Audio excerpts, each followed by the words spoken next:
Hello everyone, আসসালামু আলাইকুম। সবাইকে আমন্ত্রণ জানাচ্ছি আমার নতুন আরও একটি ভিডিওতে। আজকে আমি আপনাদের সাথে এই চুড়িগুলো মেক করার ভিডিও শেয়ার করব। চলেন তাহলে মূল ভিডিওতে চলে যাওয়া যাক।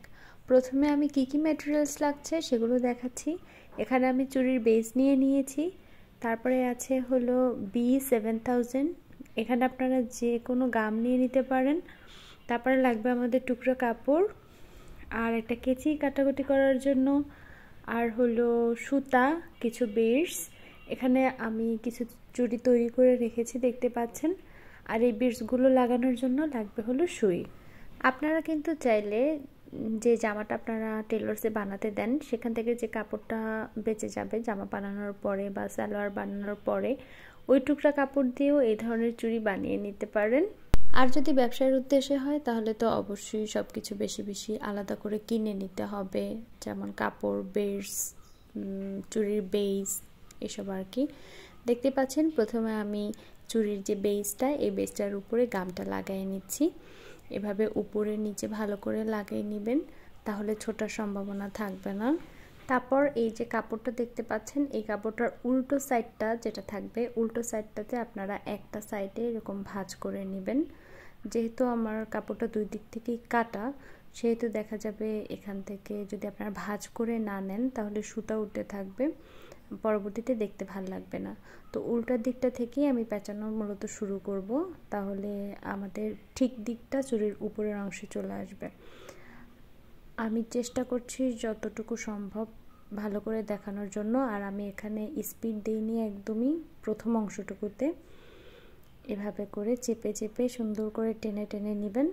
কাপড়টা যেন লুজ না থাকে, যদি কাপড়টা লুজ থাকে তাহলে কিন্তু চুড়িটা খুলে যাবে বা দেখতে ভালো লাগবে না, ফুলে ফুলে থাকবে। এভাবে একটু ভাঁজ করে করে তারপরে টেনে আবার এভাবে প্যাঁচ দিয়ে নেবেন। এই চুড়িগুলো কিন্তু আমরা যখন শাড়ির সাথে ক্যারি করি তখন দেখতে খুব ভালো লাগে, বিশেষ করে বাটিক যে শাড়িগুলো আছে সেই শাড়িগুলোর সাথে এই চুড়িগুলো খুব মানায়। তাছাড়া এক কালার আপনি চুড়িদার জামার সাথে যদি পরেন তাহলেও দেখতে খুব ভালো লাগে। আপনারা কিন্তু চাইলে আমাকে ফেসবুকে ফলো করতে পারেন। প্রোডাক্ট কেনা বেচার ব্যাপারে যদি কোনো কথা থাকে তাহলে আমি ওখানে কথা বলে থাকি। আপনারা রুবা ফ্যান্সি লিখে সার্চ দিলে আমার পেজটা খুঁজে পেয়ে যাবেন। ইউটিউবে যে লোগো দেয়া আছে সেই একই লোগো দেয়া, চেনার সুবিধার্থে আমি একই লোগো দিয়ে রেখেছি। তো চাইলে ওখানে আপনারা মেসেজ করতে পারেন বা ফলো দিয়ে লাইক কমেন্ট করতে পারেন। এভাবে করে পেঁচানোর সাথে সাথে কিন্তু গামটাও দিয়ে নিতে হবে, কারণ একবার দুইবার পেঁচানোর পরে যে খালি অংশটা থাকবে গাম ছাড়া, ওখানে আবার গাম দিয়ে নিতে হবে। গাম ছাড়া কিন্তু চুড়িটা পেঁচানো যাবে না, তাহলে খুলে যাবে। চেষ্টা করবেন একটু ভালো মানের গাম দিতে, নিজেদের জন্য বানানোর ক্ষেত্রে বা ব্যবসার ক্ষেত্রে হলেও। একটা প্রোডাক্ট আমি বানাচ্ছি নিজে পরার জন্য বা অন্যকে দেওয়ার জন্য, সেটা যদি দীর্ঘদিন ইউজ করা না যায় তাহলে এটা কারোর জন্যই সুখকর না। এভাবে করে লাস্টে দুদিক দিয়ে পেঁচায়ে ভালো করে গাম দিয়ে এভাবে কেটে আবার সুন্দর করে সিকিউর করে নেবেন গাম দিয়ে, যেন ছুটে না যায়। এখানটা একটু বেশি করে গাম দিয়ে একটু চেপে চেপে রাখবেন, কিছু সময় হাত দিয়ে চেপে ধরে রাখবেন। সো এটা 1-1.5 মিনিট পরেই শক্ত হয়ে যাবে, গামটা শুকিয়ে যাবে।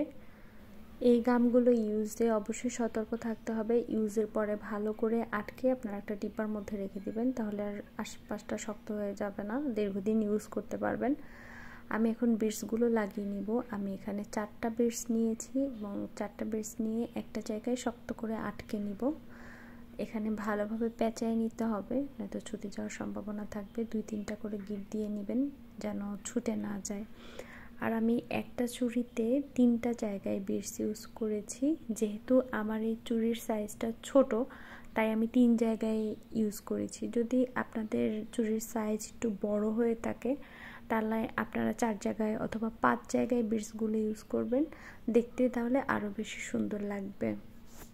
আমি আমার চুড়িগুলোতে এই ধরনের বিডস দিয়েছি। আপনারা কিন্তু চাইলে এখানে কড়ি ইউজ করতে পারেন, অথবা মিরর ইউজ করতে পারেন, অথবা আরও যে অন্য ধরনের বিডস আছে, কাট বিডস আছে, এগুলো ইউজ করতে পারেন, তাহলে কিন্তু দেখতে ভালো লাগে। আসলে এক একটা এক এক রকমের সৌন্দর্য ক্যারি করে। আমার এটা ভালো লেগেছে তাই আমি এভাবে করেছি, এবং সামনে আমার আরও ভিডিও আসবে, সেখানে আমি মিরর দিয়ে, তারপরে কড়ি দিয়ে, তারপরে বিটস, কাঠদানা এগুলো দিয়ে করব আশা করছি। এতক্ষণ ধরে যারা আমার ভিডিওটি ধৈর্য সহকারে দেখছেন সকলকে অসংখ্য ধন্যবাদ জানাচ্ছি, এবং একই সাথে যারা এখনও আমার চ্যানেলটি সাবস্ক্রাইব করেননি তাদেরকে আমার চ্যানেলটি সাবস্ক্রাইব করার অনুরোধ জানাচ্ছি। আর অলরেডি যারা আমার চ্যানেলটি সাবস্ক্রাইব করে ফেলেছেন তাদেরকে অসংখ্য ধন্যবাদ। আজকে এখানেই আপনাদের থেকে আমি বিদায় নিচ্ছি। আবার দেখা হবে নতুন কোনো ভিডিওতে। সে পর্যন্ত সকলের জন্য শুভকামনা।